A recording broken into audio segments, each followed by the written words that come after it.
ભરૂચ જિલ્લામાં સોમવારની સવારથી મેઘરાજા મહેમાન બની ગણતરીના કલાકોમાં 6 તાલુકાઓને પાણીથી તરબતર કરી દીધા। ભરૂચ જિલ્લામાં સોમવારની શુભ શરૂઆત મુશળધાર વરસાદથી થઈ હતી। સેવાશ્રમ, પાંચબત્તી, કસક, ગાંધી બજાર, 4 રસ્તા સહિતના વિસ્તારોમાં પાણી ભરાઈ જતા વાહન ચાલકો તેમજ વેપારીઓને ભારે મુશ્કેલીનો સામનો કરવો પડ્યો હતો। ગુજરાત રાજ્યમાં હવામાન ખાતા દ્વારા ભારેથી અતિભારે વરસાદની આગાહી કરવામાં આવી હતી।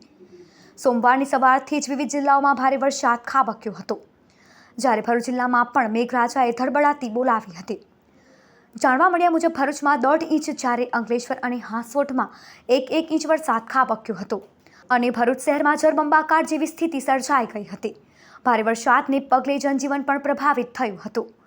ભરૂચ શહેરના પાંચબત્તી, સેવાશ્રમ રોડ, ગાંધી બજાર, 4 રસ્તા, કસક સહિતના વિસ્તારોમાં વરસાદી પાણી જમાવટ કરતા વાહન ચાલકો સહિત વેપારીઓએ મુશ્કેલીનો સામનો કરવો પડ્યો હતો અને દર વર્ષે વરસાદી મોસમમાં આ માર્ગો પર વરસાદી પાણી ભરાય છે, ત્યારે પાલિકા તંત્ર દ્વારા આ ઘટના સંદર્ભે યોગ્ય કામગીરી કરવામાં આવે તેવી માંગ ઉઠવા પામી હતી।